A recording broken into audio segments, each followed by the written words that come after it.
Well, good afternoon and welcome to the roundtable event to explore World Vision's unique research with refugees from Ukraine and Syria across 4 countries on the value add of cash and voucher assistance and the critical transformation this intervention plays in building resilience, going far beyond just emergency response. I am Eleanor Monbiot, the regional leader for World Vision in the Middle East and Eastern European region, and I'm so pleased to welcome so many of you today. If you could maybe just take a minute to put into chat your names, where you're coming from and your organization. I see a number of you are already doing that, but it'd be great to know who we've got joining us today. Also to remind you that we will have plenty of time for questions at the end, and you can either type your questions into chat during the presentations, or at the end of the presentations, we'll open it up, just raise your hand and we'll ask you to pose your question. As we marked World Refugee Day just a couple of days ago, with a doubling of numbers forcibly displaced in the last decade, it is important to recognize the hardship that displaced families, women, and children continue to face on a daily basis, and the ongoing threat of new displacement in our region due to escalating conflict, violence, and crises. We also need to honor the strength and courage and resilience of the millions of men, women, and children who are forced to flee their homes under horrific circumstances, and reaffirm our commitment to create a world where everybody belongs and everybody is valued. In this region of the Middle East and Eastern Europe, we have over 15.6 million refugees requiring protection and assistance, with families, women, and children being at most risk. With over 6 million Syrian refugees in neighboring countries and an additional 7.4 million internally displaced in Syria, even though the situation in Syria has started to stabilize, we know it's going to be a very long time for them to return due to the massive damage inside of the country. And as of February 2025, 3 years on into the war, we still see 6.9 million Ukrainian refugees having crossed the border in this time, with 3.7 million remaining internally displaced within the country. And while there is good news that nearly 4.5 million Ukrainians have voluntarily returned home since the invasion in 2022, as we know, the situation in Ukraine remains extremely concerning, with significant escalation of attacks over the last 3 months. So over the years, what we've witnessed in World Vision in this region is that cash and voucher assistance is a vital tool for addressing both urgent needs and serving as a bridge to long-term recovery and resilience for displaced populations, ensuring that they are equipped to rebuild their lives. And amid the growing humanitarian funding cuts, the scalability and sustainability of cash and voucher programs are increasingly at risk. Without continued investment, this critical support will inevitably be disrupted, undermining the long-term impact of CVA and putting refugee families at greater risk of falling back into cycles of insecurity and poverty. We know that CVA offers dignity, flexibility, and impact far beyond basic survival by allowing refugee families to decide how best to meet their own needs, whether for food, shelter, healthcare, or education. CVA restores autonomy and even supports mental health well-being. Our recent report shows that CVA empowers women, improves children's access to school and overall well-being, and fosters the economic participation, especially when linked to livelihoods or vocational training. A previous World Vision research report entitled Empowered Women, Empowered Children demonstrated a direct link between the empowerment of women with the nutrition, health, and education outcomes of their children. And therefore, this makes CVA a key contributor to intergenerational well-being. Unlike in-kind aid, CVA stimulates local economies and strengthens community cohesion between refugees and host populations. So in this time of significant reductions in aid, recognizing the multi-sectoral impact that CVA has in enabling children to go beyond just surviving and being able to thrive, we are so pleased to have this event today and to welcome such a broad spectrum of speakers and participants. And I know this will be an excellent opportunity to both learn from each other and to advocate for the critical needs to maintain and increase access to cash and voucher assistance across a wider spectrum of contexts. So it's my absolute pleasure to introduce our first speaker today, Belete, who is our Global Director of Cash and Market-Based Programming in World Vision International. And he is here to highlight the critical importance of having evidence around cash voucher programming. Belete, over to you. Thank you, Eleanor. Good morning, good afternoon, good evening, wherever you are, from warm Washington, D.C. It is a great pleasure to welcome you to this important roundtable hosted by World Vision, Middle East and Eastern Europe, in honor of the World Refugee Day.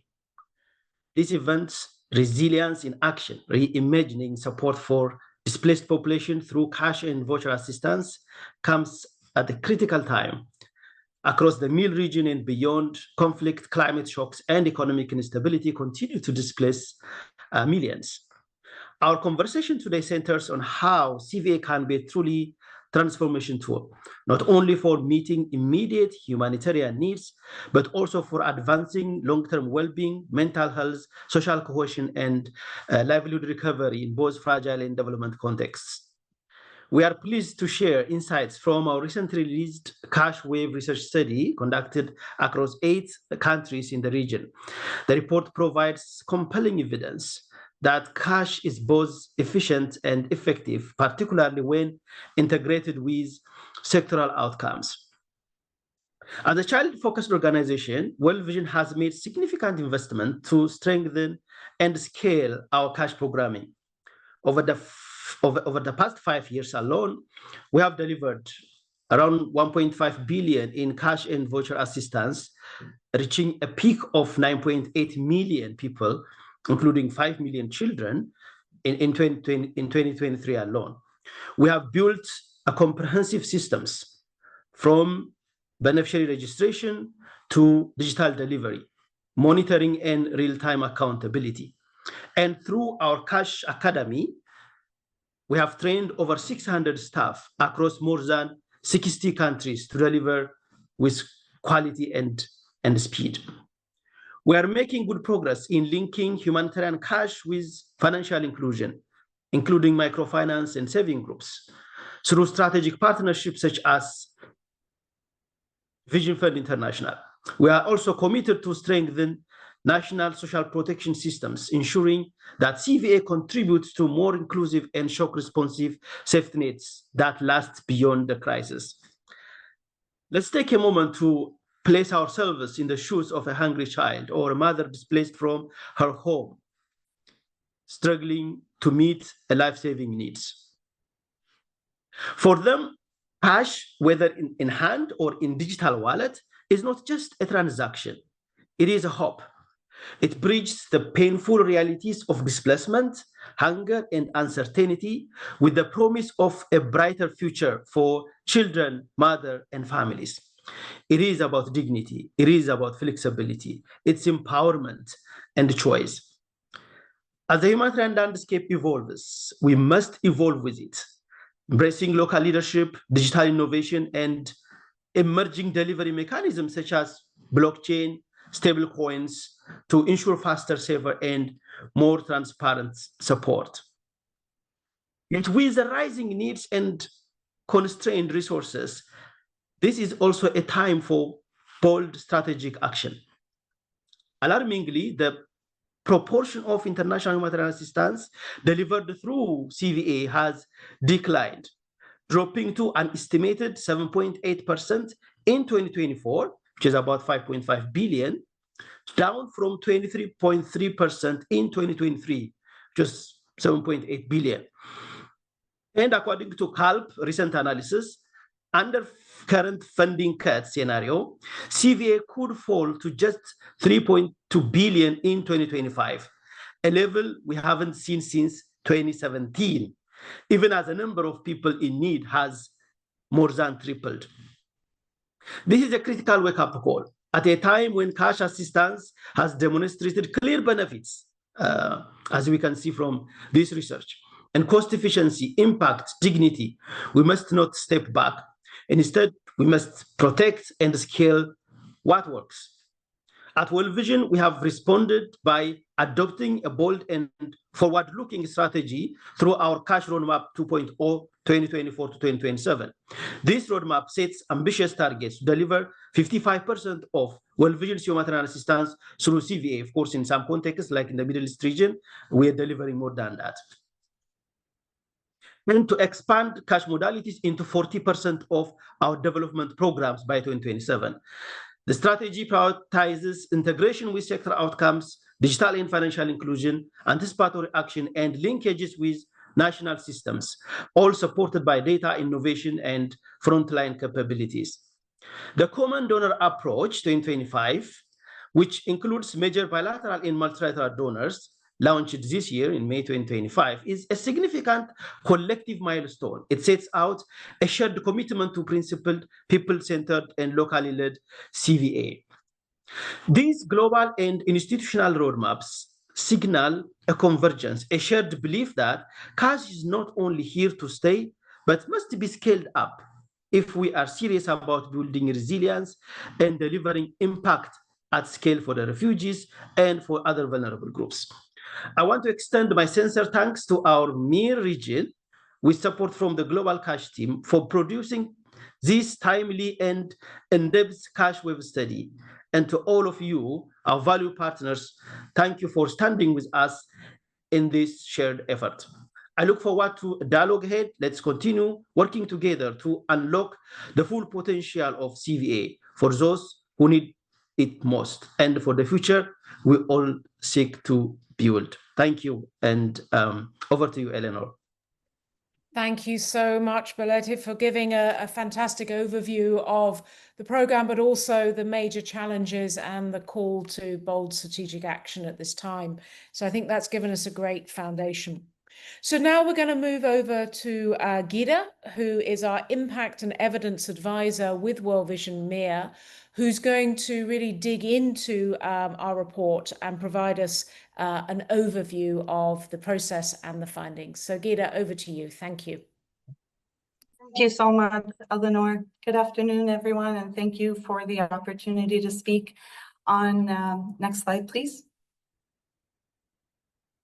On advancing refugee well-being and community resilience through cash and voucher assistance. And I'll be going through evidence and insights from our cash waves report, but also our sub-report on supporting life in transition. Next slide, please. First, also allow me to acknowledge that this is an absolute collective effort at the regional level, as well as in partnership alongside 7 country offices, as well as in partnership with Qualisys Consulting. So what is cash waves? In cash waves, we actually intentionally moved away from comparing modalities and then instead included all ongoing modalities at the time in designing a sequential, exploratory, mixed methods and multi-phased study to uncover underexplored and indirect impacts of CVA across 5 domains of livelihood resilience, child well-being, gender equality and social cohesion, social inclusion, community cohesion, and then mental health and psychosocial well-being. So you can imagine that these are outcomes and impacts that do require a layered contextual inquiry, which is exactly why we started out with qualitative insights first, starting with KIIs with local and regional CVA specialists in the month of last June. And then following that, we designed nuanced qualitative tools that went into focus group discussions, as well as IDIs with CVA participants, including mothers, fathers, girls, and boys, 326 to be exact, alongside 8 in-depth interviews with those mothers whose children exhibited most significant change. And these insights then informed the quantitative household survey that collected 1,380 across 8 countries, as you had heard from Belete, including Batumi in Georgia, Anbar and Nainua in Iraq, Kura and Akkar in Lebanon, the West Bank in OPT, as well as Suceava and Constanta in Romania, Northwest Syria in Syria, Azra Camp in Jordan, as well as Herat in Afghanistan. Next slide, please. Today, the focus is, and we're spotlighting what this means for a sizable portion or subgroup of our sample that in fact shapes almost 40%, to be exact, 38% of the sample. And this namely includes 2 of the most predominant refugee groups in the Middle East and Eastern Europe, Ukrainian refugees hosted in Romania and Georgia, as well as Syrian refugees hosted in Lebanon and Jordan. We have a breakdown of 63% Ukrainian refugees and 37% Syrian refugees as far as the household survey goes. Our focus group discussions involve 13 focus group discussions, 6 on the one hand and 7 on the other, again, with mothers, fathers, girls, and boys. Overall, we can see that in the Syrian context of looking at cash for work programs in both Lebanon and Jordan, and knowing that they have been facing a protracted displacement for much longer than Ukrainian refugees and also deal with legal precarity and limited mobility, we see that for Syrian refugees, the biggest benefits were keeping children in school, reducing child labor risk, and enabling the parents and the families to regain their sense of stability at the household level. So there was a restoration of dignity, purpose, and intra-household stability. On the Ukrainian side, this is a relatively recent displacement in comparison. Generally, there is some legal access to services and good mobility, but still, we have a diverse mix of modalities with MPCA cash for protection as it relates to education, food and non-food voucher assistance. And we can see that CVA helps stabilize families both emotionally and financially, especially when coupled with peer social spaces like Happy Space and Happy Bubble in each of Romania and Georgia. So we can see there's an overwhelming sense of safety, emotional relief, and an added social connection. Next slide, please.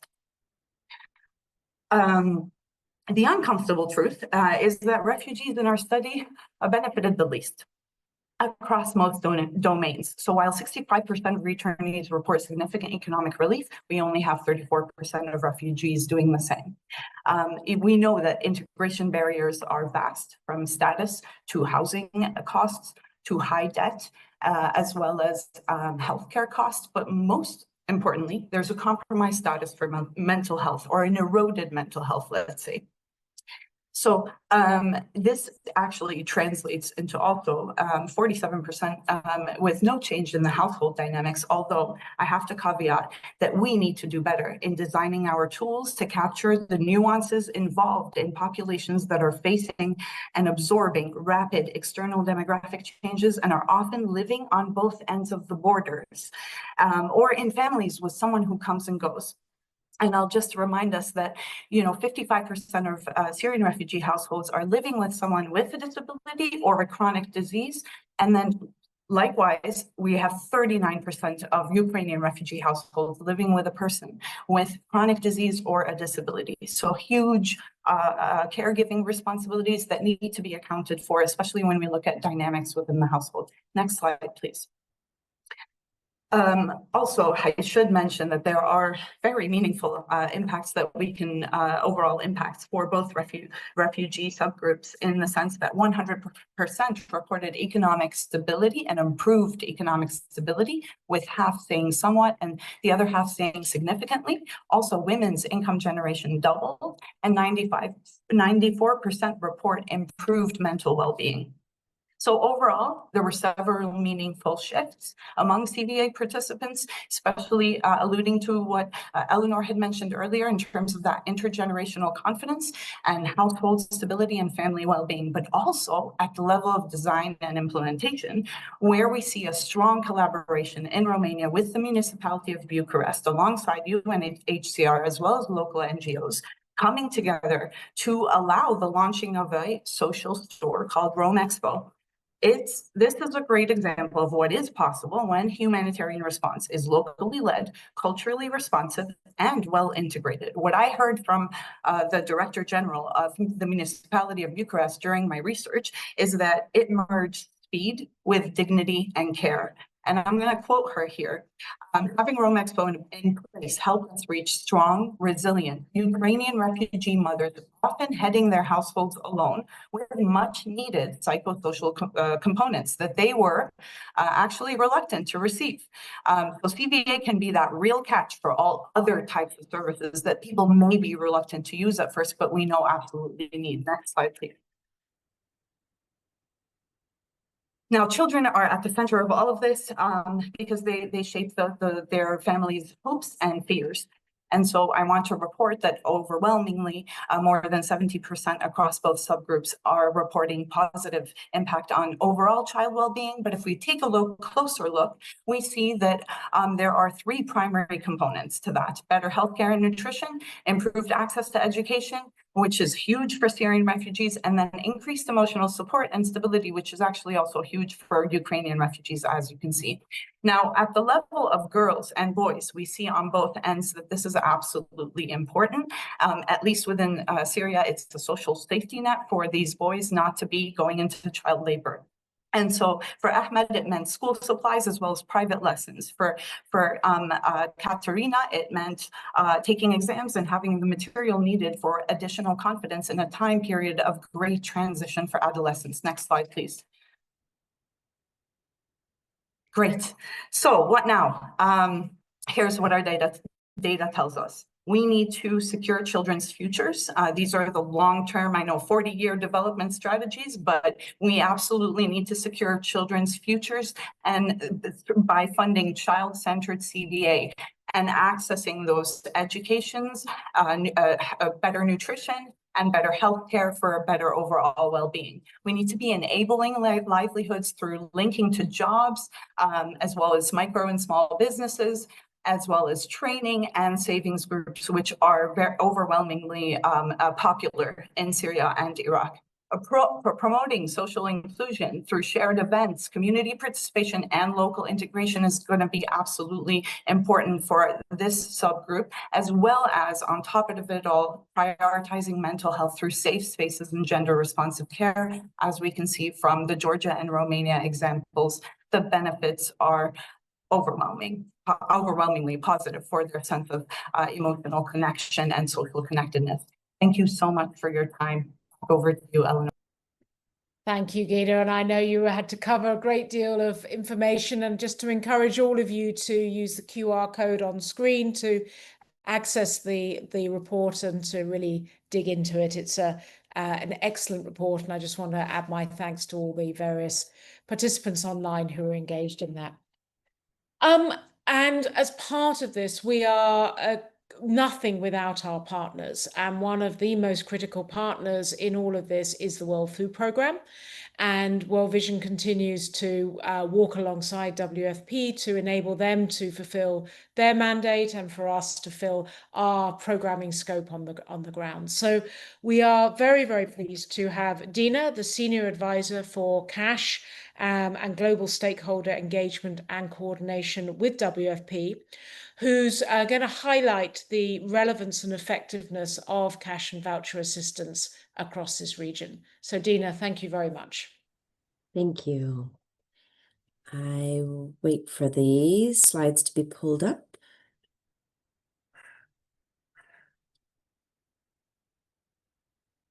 Or do you want me to? Yeah, just start. Sorry, can we get the slides moving, please?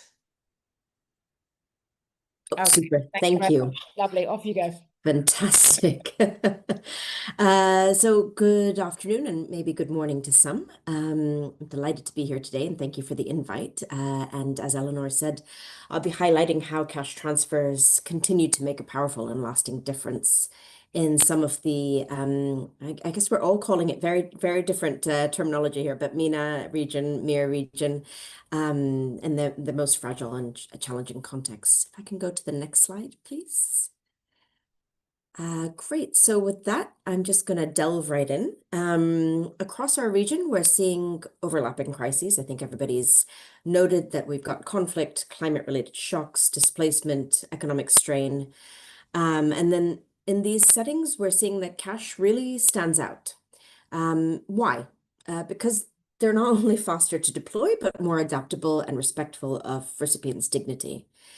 In MENA, we delivered as WFP in 2024, 655 million in cash-based assistance to over 7 million people across 14 countries. And what's especially significant is that nearly 70% of the support was in emergency settings, obviously proving that cash performs under pressure and is fit for both humanitarian and development contexts. Next slide, please. So let's look at the evidence. We already had Gita present on the evidence from the Cash Waves report for WFP. We've also had an evaluation that was recently launched, and that was from 2020 to 2024. It was based off of regional findings, and the results are quite compelling. So obviously, cash we're seeing improves food security, and that's regardless of the modality of conditional, unconditional, etc. In countries like Lebanon and Jordan, we've seen that cash recipients had better nutrition outcomes, and that's often due to the flexibility to buy fresh and diverse foods. There was also an increased investment in healthcare and education, especially when cash was paired with some sort of a training or messaging campaign, and most importantly, cash supports dignity. And we've seen that recipients felt more autonomous, respected, especially compared to those who received vouchers. And the economic benefit is undeniable. In Lebanon, for example, every dollar that is spent generates $1.51 in the local economic activity. So obviously, we're seeing that cash is not just effective, but obviously quite transformative. And these results reflect what the Cash Wave study has captured so effectively, that cash is not simply a modality, but rather a people-first approach that is working in some of the most fragile contexts. Next slide, please. So behind these numbers are real people, and we've seen that a number of these case studies in Armenia, for example, we've seen that displaced families use cash to reestablish their lives, access jobs, and ensure that their children can attend school. In Jordan, we adapted the CBT delivery for elderly persons with disabilities and women-headed households. And that provided accessible collection points and in some cases even home delivery. In Moldova, cash helped families manage steep winter costs like heating and food. And then we're seeing that cash transfers are both scalable and precise. So for example, in Algeria, we targeted pregnant and breastfeeding women in receiving nutritional top-ups. And saw that they had significantly better dietary outcomes. And then looking at strong gender impacts as well. In Egypt, we saw that 60% of recipients were women. In Jordan and Iraq, we worked actually very, very much to ensure that programs were accessible and safe for women. And that was by expanding collection sites, promoting mobile wallet usage. So in our context for WFP MENA, it's not necessarily about convenience, but it's ensuring that women have equal access and agency. And this is a core part of our cash policy from 2023 across the globe. Next slide, please. So I think we all know that cash today is increasingly digital. Again, some other examples quickly over here. Armenia, we're combining financial literacy and nutrition training with cash, which is building capacity for longer term resilience. In Iraq, we're seeing that nearly 90%, of transfers were made digitally. And that's increasing speed, reducing risk. In Jordan, we're seeing that over 60% of refugees are receiving cash via prepaid cards or mobile money. In emergencies as well, cash is invaluable through digital activity. When an example is when Gaza workers were stranded in the West Bank, we were able to quickly transfer nearly $2 million. In Egypt, looking at the Sudan crisis, our digital platform helped us and other agencies respond swiftly.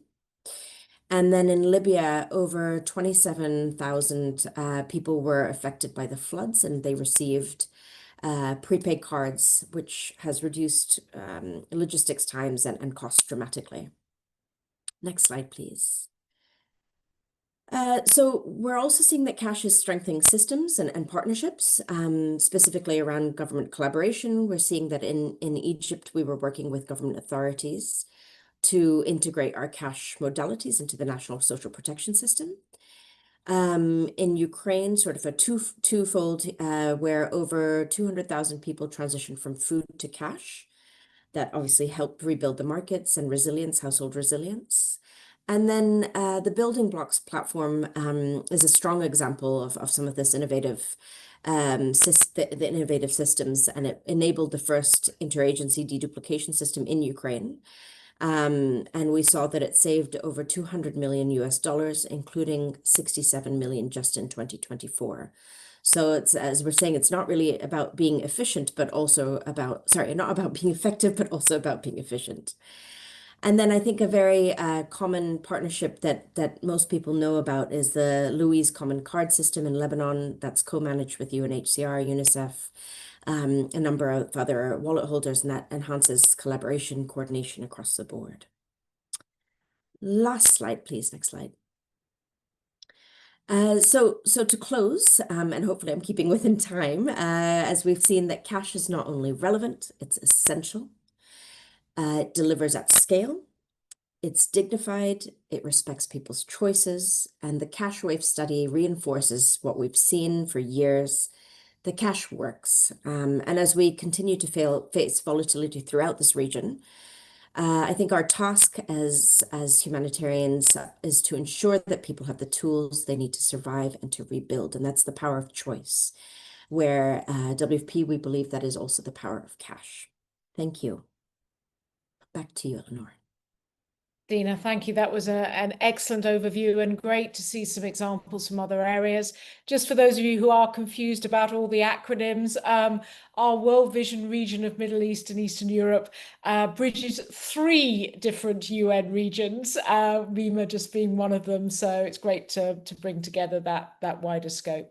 So I think it's it's so important that you've reminded that this is an absolute people-first approach. And I love the line of cash is not just a tool, but a lifeline. So thank you so much. That was great. So moving on to another one of our critical partners in UNFPA. And we're so pleased to have Elena with us, who is the Regional Cash and Voucher Assistance Specialist at UNFPA's Arab States Regional Office. And Elena will be talking about the evidence of effective women and girl first CVA programming and funding mechanisms. So Elena, over to you, and we're looking forward to hearing from your side. Thank you. Thanks, Elena and World Vision for giving me this possibility, as you said, to reflect on effective women and girls-centered CVA programming, and especially from UNFPA in the Arab States region, because we even have a different region compared to others. So as UNFPA, if you can go next, just an opening slide. So empowered to choose. And as UNFPA, we strongly welcome the studies that World Vision, through the Cash Wave report, is presenting. It's a robust methodological approach is applied across large and diverse samples, continues to debunk the risk associated with cash and voucher assistance, especially around gender-based violence, while highlighting the wide range of positive outcomes beyond the immediate scope of CVA intervention. So the findings demonstrate how CVA has played a vital role in improving mental health and emotional resilience, more equitable financial decision-making within the household, and reduced intra-household tensions. In some contexts also, we saw how could be transformative impact on women's life, reshaping their roles and agency. However, like any other programming modality, CVA must be designed and implemented considering the gender equality and social inclusion. At UNFPA, these are not optional considerations. You can go next. But they are central to our goals of ending unmet needs for family planning, preventable maternal death, and gender-based violence. So we realize how CVA can be a powerful, protective, and transformative tool for women and girls when purposely and deliberately designed and integrated in a comprehensive service package. Till quite recently, you could not really associate the term of cash and GBV or health. I'm sure that some of the colleagues in this room would agree with me. And this is mainly because of the myth around CVA and the silence between sectors. But we're now able to show how the integration of CVA is supporting women and girls to make decisions about their own safety, health, and with dignity, and how CVA helps restore agency and address critical access gap. Next. So let me showcase through a programmatic example how cash assistance can contribute positively to outcomes for survivors of gender-based violence. So cash assistance, when relevant and appropriate, can become an integral part of a GBV survivor action plan within the GBV case management framework, along with all the other needs and services. So evidence from the field shows that cash to be dignifying, discreet, and flexible to help survivor escape violence and violence relationships, seek emergency medical care, secure safe shelter, and support survivor through the recovery process. Monitoring finding also shows that cash assistance has contributed to improving physical and mental well-being of survivors and positively impacts relationship and reduce tension within the households. So very much in line with also with general CVA more program from the cash wave report. Next, please. So at UNFPA, we're also exploring and learning and replicating on how CVA can maximize the impact of sexual and reproductive health responses in humanitarian context and in refugee context specifically. People affected by emergency face heightened barriers to accessing healthcare due to disruption in services and loss of financial means. Within household, however, the needs of women and girls are frequently deprioritized, particularly those related to their sexual and reproductive health. So adopting a system approach that looks not only at the supply side with services, but also the demand side barrier has helped to shape sexual and reproductive health responses more effectively. What is preventing women and girls to access SRH services? For sure, the availability of service is key, but we also look at the other dimension of health coverage, such as affordability and acceptability, which often can lead to delaying and or foregoing care, which can lead to severe health consequences or even death. We will be soon launching a case study on the impact of CVA integrated intervention has on the availability, access, and uptake of SRH services among displaced population and host community in Yemen. So we adopted a performance-based financing mechanism with local health facility to stimulate the demand from one end through the voucher system and to support service provision through the reinvestment of the revenues of voucher into the SRH service delivery. bit technical, but happy to unpack further for those interested. In Lebanon and Jordan, for example, also we have tested how predictable CVA can cover menstrual hygiene needs in combination with awareness and can have a great impact on physical mobility, engagement in social activities, school and work attendance, and decreased level of stress.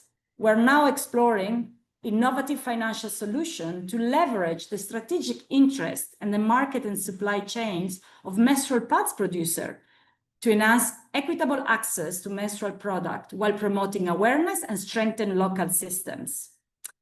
So let me conclude by saying that at UNFPA, we leverage the CVA humanitarian intervention not only to meet urgent needs, but also to inform our work on system strengthening, feeding into advocacy and engagement in national budgeting process and support to health-friendly budget strategy.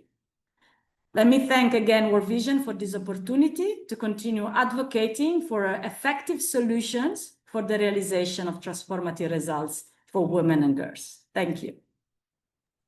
Thank you so much, Elena. Fascinating connections there, and I think a real challenge to all of us to think in a much broader and more strategic linkages to the sexual and reproductive health framework. Thank you so much.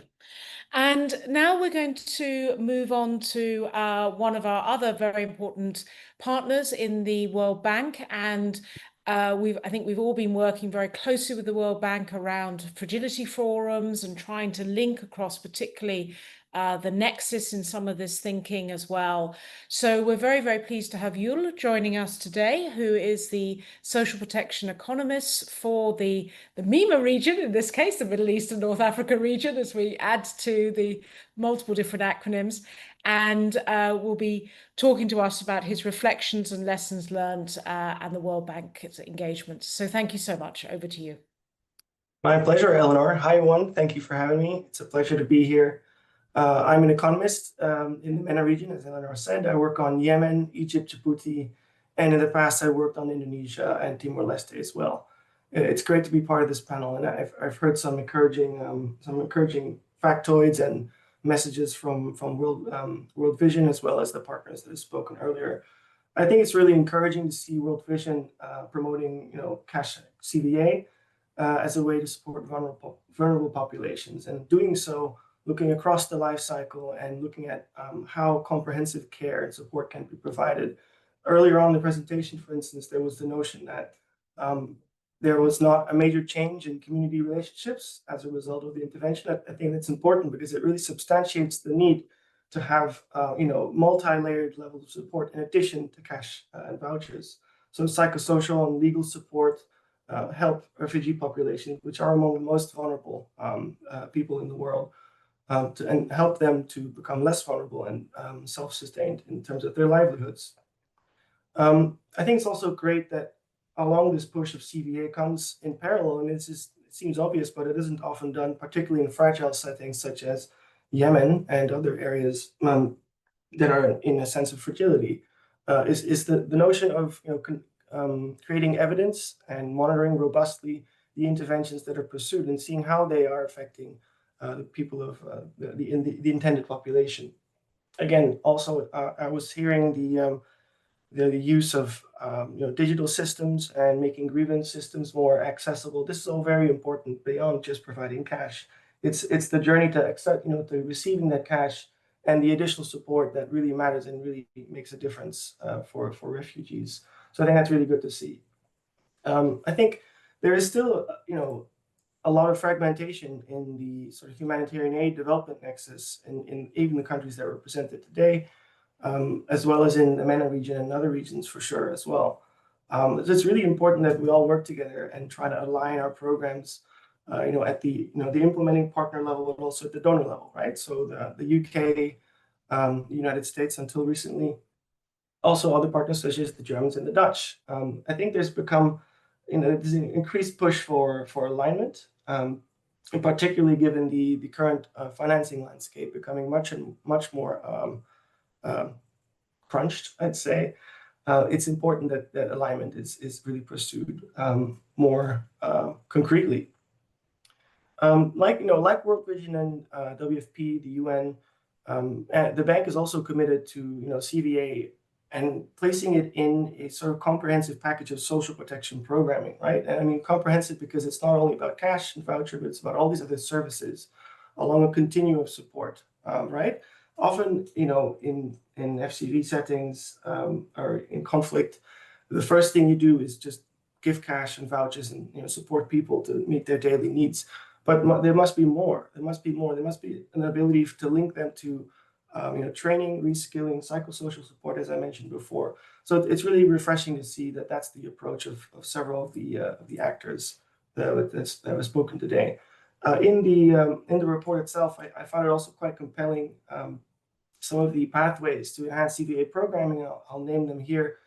Sustainable recovery for vulnerable populations, integrating them into broader livelihood programs that might be beyond the actor itself, right? So linking up with other actors that provide that service is important. And that actor could be the government, ideally the government, but it could be other NGOs or INGOs that have those services, and ensuring that the left hand speaks to the right hand, and that support is provided along the team is really important. So long-term solutions, I found an important point of the report. Also, it's important that that in providing support, it isn't all that only top down, right? And community engagement is really important to understand what the community needs are, what sort of support is needed for which parts of the community or which houses or which part of the refugee population and where. So, speaking to the community and understanding their needs is very important. I'd like to just briefly talk about Yemen. I've been working on Yemen for about 5 years now, and we've just worked with Oxford Policy Management to do a study to look at how we can enable linkages between humanitarian cash programming as well as the national unconditional cash transfer that the World Bank finances, that is implemented by UNICEF, the Social Fund for Development, as well as other partners in Yemen. The context in Yemen is very fragmented, but there has been some good work towards alignment at the donor level in terms of what are the objectives that we can all work towards, reducing food insecurity, perhaps protecting against malnutrition. And from there, like with high-level objectives, the idea is that you trickle down from the donor level to the implementing partner level and foster convergence from the top down. And in this study, we found that amongst the 5 other large cash transfer programs, there was some convergence between them for instance, in setting benefit levels in the same way, but they all really target different parts of the population, and data sharing is nascent. And we've been talking about data sharing for many, many years, but it's so hard to come by for many reasons, and particularly Yemen, data sharing it's a difficult endeavor. That said, I think in other regions such as the Sahel and in Turkey, there have been some good examples of how humanitarian cash and developments or cash transfers can become better aligned with government systems. However, still at the moment, this is a factoid from one of Hugo's reports, is that only less than 1% of humanitarian assistance is channeled via government structures. I think that's concerning, and there should be much more alignment with government systems, across the board. The typical barriers you might find in other countries were found in Yemen as well. So a lack of a coordinating architecture. Yes, there is a cash and working donor group in Yemen, but it doesn't include all actors. Why doesn't it do that? There's also a limited understanding of global policy commitments. The UN80 is a new one. And some of the enablers, however, are being pursued as well. So data sharing, like how can the World Bank and WFP get closer to data sharing, given the many barriers to it in Yemen, also within our own institutions. The intent is there, but getting there it's a really difficult endeavor. In addition, there are ways to enable convergence. Like we're perhaps working on shock responsive programming together. In the past, we've coordinated with the FCDO to add top-ups to our cash transfer as a result of shocks. So yeah, there are ways to foster more convergence. So I think that's a really important part. As we think about CVA, we can't think about CVA by itself. We need to understand where CVA is implemented and who else is on the table, and how can they support this convergence in the nexus and provide sustainable programming beyond CVA for the most vulnerable populations in across the world. Let me stop there. Thank you. Thank you so much, Yul, and a real challenge there about how we work to channel more integration with government systems, particularly as we work in so many environments where we've either got a fragile or failed state, but I think a good challenge around the importance of greater linkages and impact. Thank you so much. And we're on to our final speaker, and I'm so pleased that Rana can join us from the CALP network and really reflect on how the common donor approach, particularly at the most recent European Humanitarian Forum, can bring together highlighting CVA. So Rana, you're very welcome, and we look forward to hearing from you. Great, thank you, Eleanor. It's great to be here, and good afternoon to everyone. If you can start the slides, please. First, I'll talk a little bit about the common donor approach to cash, but also talk a little bit about CVA data, kind of the latest from the ALNAP report. So if you can go to the next slide, please. So, I mean, I'm really happy that a lot of this has already come up in everyone's presentation. So it's great that we all kind of very much agree on kind of some of the basic principles on why we want to use more cash, basically, more cash and voucher assistance. So the new common donor approach, which is kind of a refreshed version of the one that was worked on a few years ago, kind of reaffirms cash as a core modality of humanitarian response. It basically sets out kind of very simple principles of why that is, so that cash is highly efficient, it is people-centered, it can work across the crisis cycle. So we heard, from Jewel about social protection, but also on how it can be effective in kind of early stages of a humanitarian crisis, and that cash also delivers multiplier effects to local communities, and we've seen that in many contexts, and a lot of studies show that when you're investing $1 of cash in local markets, that it almost always produces a multiplier effect and creates jobs, supports the economy. So the next slide, please. So before I talk about kind of the reflections from the launch of the common donor approach at the European Humanitarian Forum, I really wanted to talk about take the opportunity to talk about the Global Humanitarian Assistance Report that ALNAP published last week, I think. So this section specifically was written and researched by the CALP network and touches on cash. So I'll just go through some of the highlights. If you can go to the next slide, please. So basically, some headlines is that unfortunately CVA is losing ground, despite what we all agree on, and a lot of research is showing, like the Cash Waves report, the CVA volumes fell in 2024 for the second year in a row. CVA as a share of humanitarian assistance also fell for the second year in a row. And thanks, Isidro, for your question. I'll come to why we think that is in a second. And by 2025, CVA volumes are predicted to drop to 2019 levels. And obviously the impact of that is there's less choice and dignity for people in crisis. So we'll dig a bit into the details of that. If you can go to the next slide, please. So the research basically and the data analysis showed that CVA volumes peaked in 2022 and has dropped or declined for two consecutive years and is predicted to decline even further. Previously it was thought that the peak was in 2023, but actually kind of reworking of some of the data, which was mainly the volume of international humanitarian assistance rather than the volume of CVA is what changed that percentage. The next slide, please. So basically this shows CVA as a proportion of international humanitarian assistance, where that also peaked as a percentage of the whole.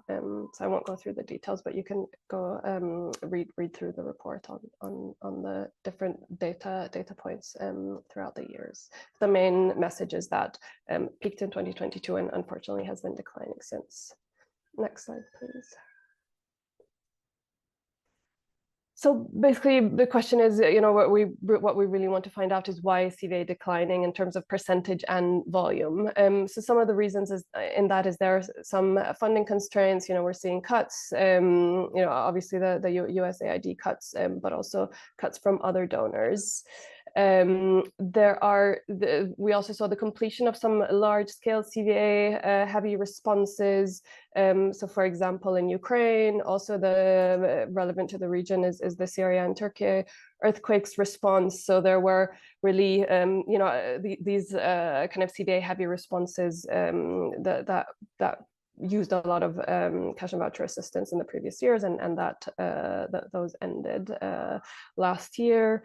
There is also the shift to in-kind from CVA, unfortunately, which we saw in Ukraine. There are also some context-specific operational constraints, some access limitations and local policy directives that we are seeing in different regions, different countries.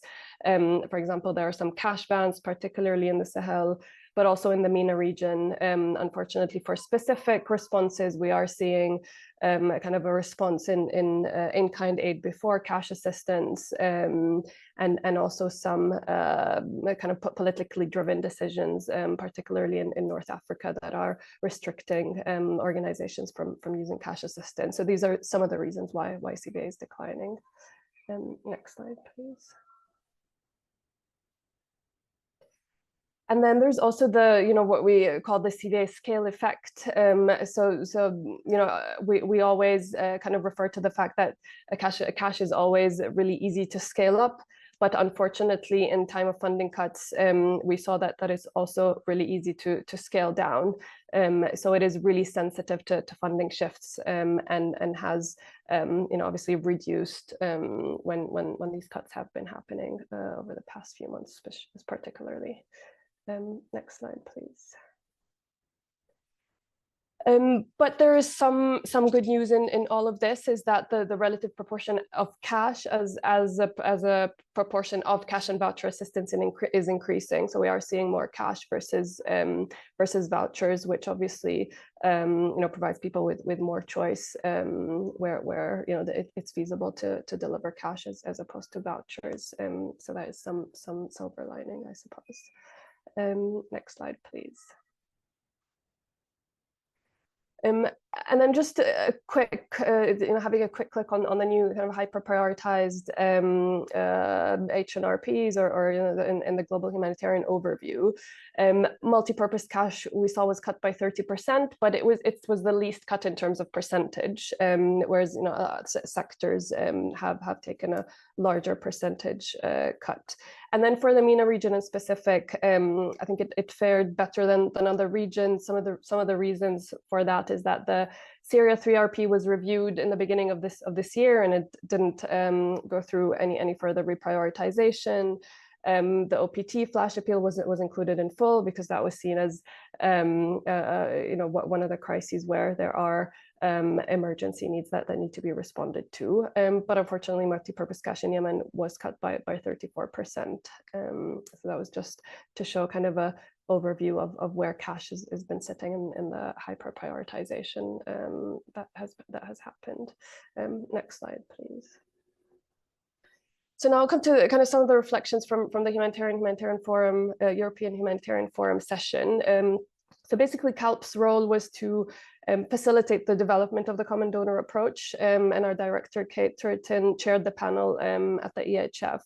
And we supported the evidence and technical side of the development of the common donor approach and sharing knowledge across the different donors.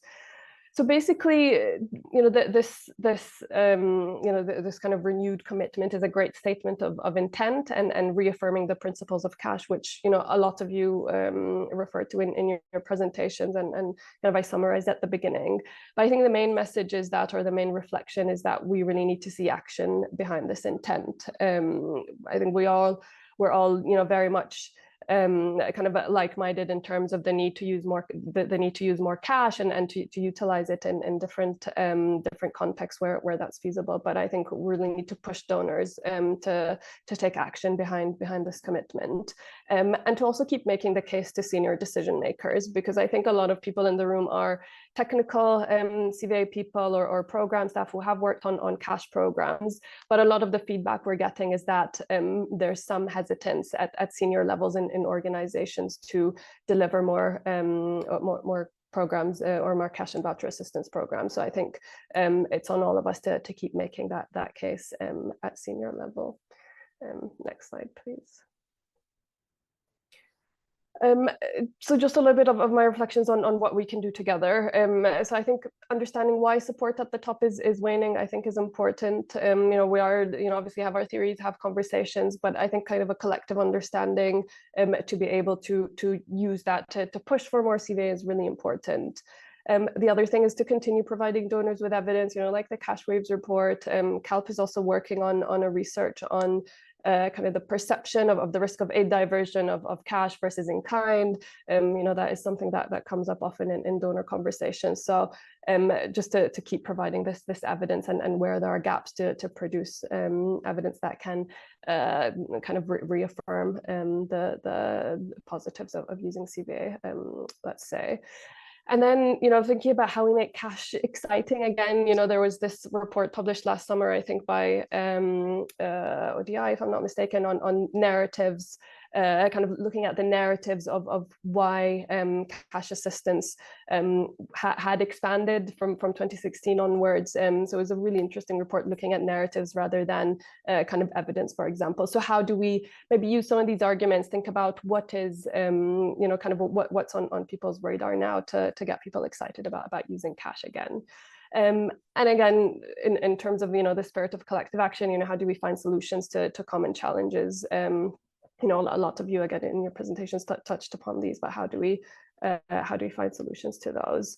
And then again, for MENA in specific, it's something we've been thinking about is exploring different ways we can use cash. Obviously it's been used in specific ways for a number of years, which has been great, and it's seen a lot of growth in some of the countries in the MENA region. But two particular areas that would be interesting for us as CALP and hopefully for others to explore is on anticipatory action. How to use cash before a crisis hits, particularly on climate-related disasters. And we're also looking at human mobility and cash, and also linked to locally led responses. So there are a couple of webinars that we're doing on that next month. So it would be great to explore those jointly with everyone.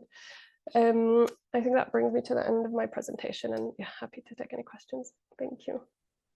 Great, thank you so much, Rana, and some really interesting data there and concerning data about the shift away from cash and vouchers. So thank you to all of our speakers, some really broad depth of thinking and challenges there. And I'd like to move straight into questions because we've got some excellent ones in chat. So our first question, I'm going to ask both Dina and Elena. How do you expect the current funding cuts and the political deprioritization of aid will affect CVA investments in the future?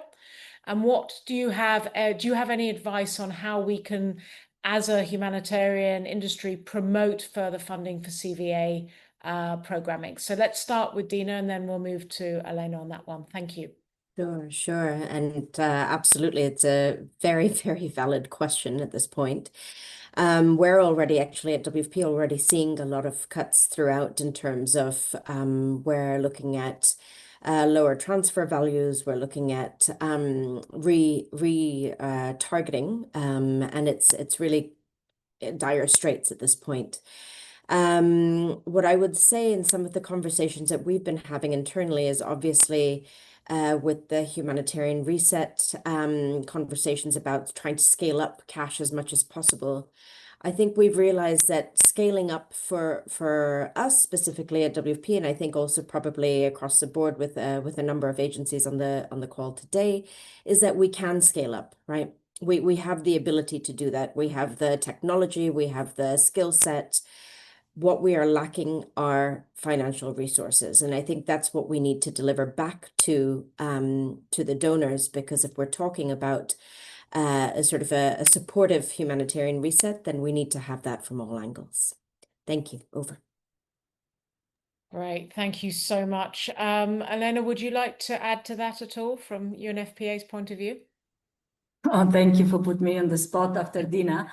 But no, I mean, as for us, I mean, UNFPA, I mean, we of course we have, I mean, our funding cuts has huge repercussion on women and girls, and for us, CVA goes along with the other services. So the moment that we scale down services, we also scale down CVA, and I think that the strategies need to continue. I mean.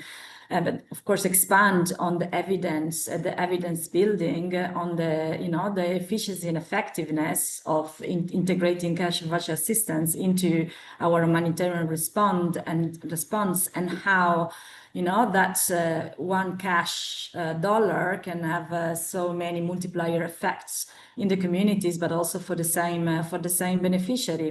Focusing on the agenda of localization. I mean, what more the localization than giving people the power to choose.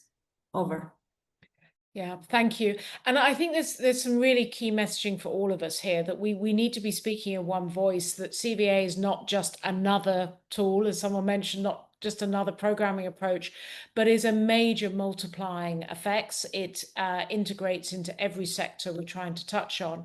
And I think your highlight there of this is genuine localization, the empowerment that it provides, not just to the individuals and the families that receive cash and vouchers, but to the market itself, to the whole economic system. So I think, whatever organization we represent on this call, this is the messages that we need to get out there, rather than just the simple messages of give us more, but to show the bigger impact. So really appreciate that.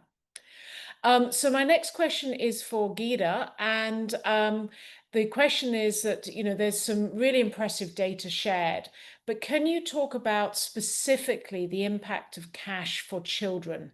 Thank you. Thank you so much for that question, Eleanor, and also audience. I think the most tangible impact and striking outcome, I think, is that the reality of children's well-being is extremely interconnected with their caregivers' ability to feel confident, to access time, to reduce invisible emotional labor, sometimes, especially for women that are in this, 80% of this report is based on women. So if we do ignore these factors, then that's risking the full picture of child well-being. And as you earlier alluded to, Eleanor, intergenerational confidence building is absolutely a real impact here.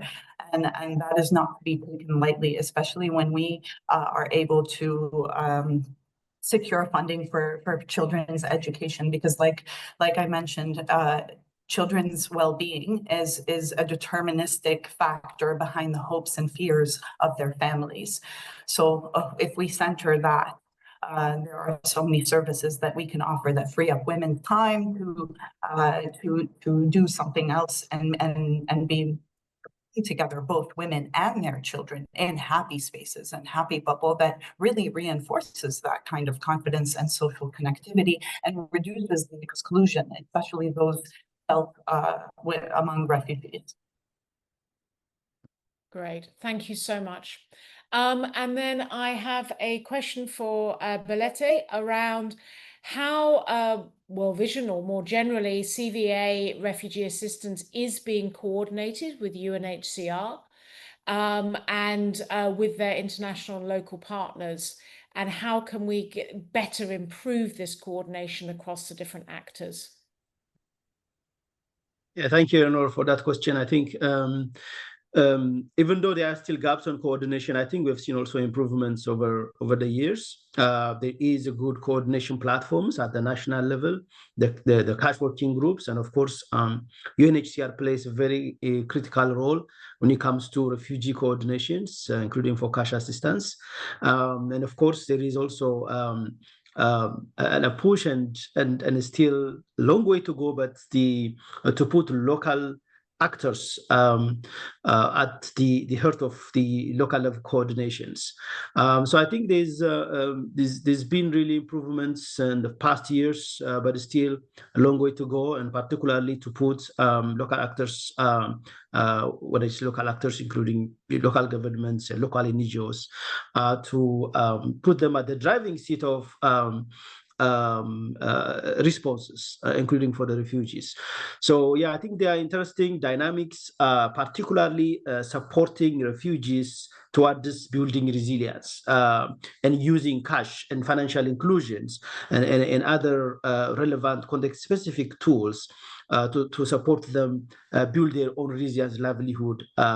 In most of those contexts, they are staying for many years, and they do have a potential. They come with the skills and knowledge they can actually build up. So I think it's critical that we coordinate, and not only just coordinate in sharing information and that, but using available tools, the graduation models that World Vision uses, for example, and other financial inclusions, forming saving groups, the saving for transformation model that we have.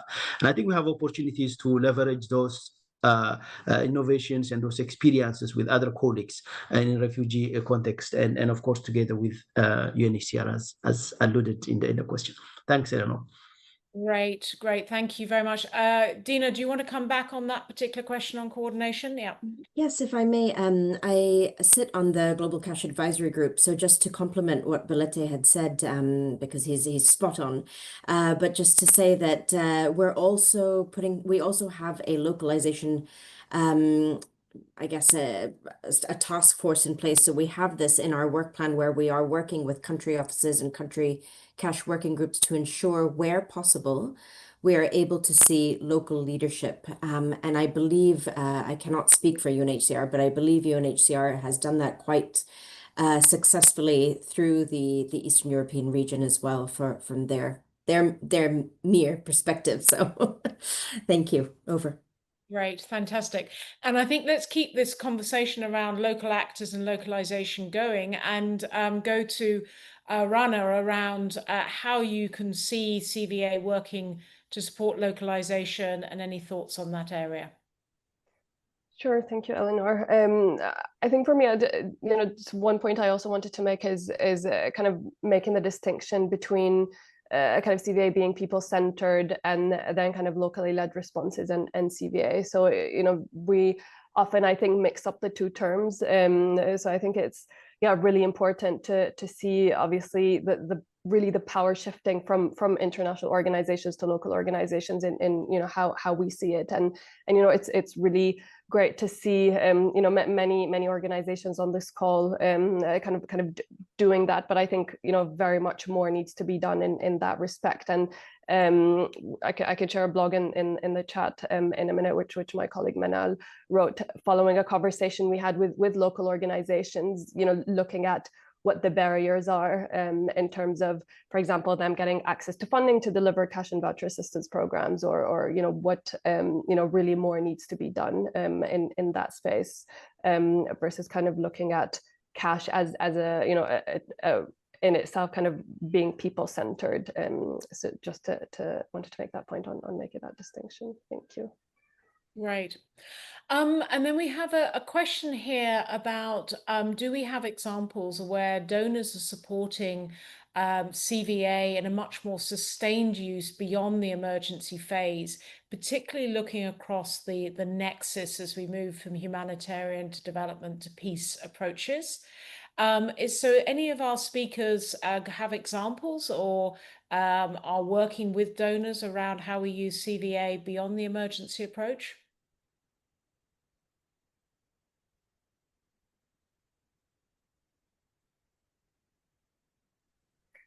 I can jump in. I mean, I think there are a couple of good examples in Yemen, and actually Joel had dropped off, but there are, I think, in terms of some of the cash consortia in Yemen that are looking at, so particularly I think it's called the Brightly Consortium, led by CARE. So they do deliver cash assistance, but also look at kind of livelihoods and resilience, so kind of layering that approach in terms of, providing cash to, emergency cash to people, but then also linking up with livelihoods and abilities, as you were mentioning, some kind of a graduation program like World Visions, etc. So we can see some example through that, and I think FCDO are the donor for that consortium, but also I think we always forget the peace element of that, and looping back into localization. A few weeks ago, actually, Yemeni local organizations held a conference looking at the HDP nexus and how that can really be kind of operationalized more more realistically in Yemen. So I think there are a lot of exciting things there as one example, but obviously probably not the only one.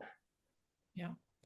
I might be able to jump in a tiny bit. I don't know if I can specify the donors, but just to say that Turkey is a very good example of the Emergency Social Safety Net program. We've seen it over a number of years move through, and even actually when it started, it was not just an emergency program. I mean, we were seeing sort of these connections with government, with municipalities, with the social remembering the words over here, but sorry, I can't translate it properly, but just to say that those sort of the employment institutions. And then, of course, I'd say that, again, working, and I alluded to this in my my presentation too, but obviously working with governments and government partners, working on sort of undocumented people, let's say in Iran, displaced people in Palestine or in Egypt, and then, really trying to work with families to rebuild after a crisis may not only be in the hands of a development donor or a humanitarian donor, but we do see some of that flexibility in some of the funding that we have. Over. Yeah. Thanks, Dana. And I think for all of us, when we look specifically at, shall we say, the Middle East region, and particularly up through Ukraine and things, we are sort of locked into this continuous cycle of the survive, adapt, thrive, and then back to the survive, whether we call it nexus, whatever we're talking about, but this constant continuum. And if we can find mechanisms that continue to build livelihoods, empowerment, and in turn, therefore, add to the whole peace building and stability in these contexts is absolutely critical. So again, I think it's for each and every one of us to advocate to our partners, our peers, our donors, that CVA has a life far beyond just the immediate emergency assistance. So we've got some, thank you for posting the blog, and there's a few other sort of answers in there for some of the questions. But as we sort of get to the end of this, I would like to go to each of our speakers and ask you each for one sentence. What's the one sentence you would like to leave everybody on this call, that if they need to know one thing about CVA, what is it? So Belete, we're going to start with you. What's your one sentence message to everybody on the call? Yeah, it's about dignity. I think that's really and it's the flexibility, the efficiency, and the effectiveness that we have seen. I think it's time to scale up, and we should not go back. Given all what's happening, let's do our best to ensure that the most vulnerable people, which we're saying people at the center, benefits from this, and they get hope. As I said, cash is hope, not just transaction. Thanks. Thank you. Guido, what's your one sentence to sum up what you'd like everyone to be left with? Thank you. I think it's that it allows the regaining and the restoring of confidence that is absolutely necessary for children's well-being, which are at the heart of that hope that Lete is talking about, and allows the family to thrive, but also to reconnect with the world around them, which is absolutely essential for long-term sustainability and resilience building. That's all. Fantastic. Dina? Along the same lines, I think I mentioned it earlier, but power of choice is the power of cash. Excellent, thank you. And then we'll go to Elena. Again, you put me after Dina. It's not fair, but Oh, I already sorry. I already mentioned it in my presentation, and it's our slogan for CVA in the region. And it's like, is empowered to choose. Yep. That's it. Great. And Rana, what about you? I think my message is on the potential of CVA. So it has the potential to be around 50% of international humanitarian assistance, almost double what it is now. So I think it's, yeah, that's my message, and really unlocking why that's not happening, and for us to all collectively keep pushing to reach that target. Fantastic. Well, I just want to say a huge thanks for that. I think that, you know, everyone is doing some remarkable research and building a really strong evidence base around why CVA is so critical. And this Cash Waves report from World Vision is one part of that. And I think what we've heard over and over again today collectively is that this is about dignity. It's about putting power into individual and community and family hands.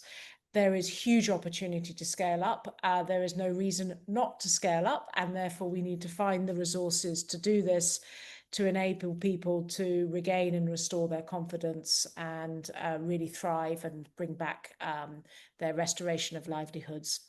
So again, a major thank you to everybody who was part of this research and putting together this report. To my World Vision colleagues, and but most especially to our partners across the different spectrum. And I think collectively we can make a really substantial difference and ensure that CVA does not decline, but as you say, Rana, has the potential to scale up and be 50% or more of what we do. So let's all advocate together and move forward. So thank you all very, very much indeed. And I do hope that this is just the beginning of the conversation. Thank you, everybody. Thank you. Thank you, everyone.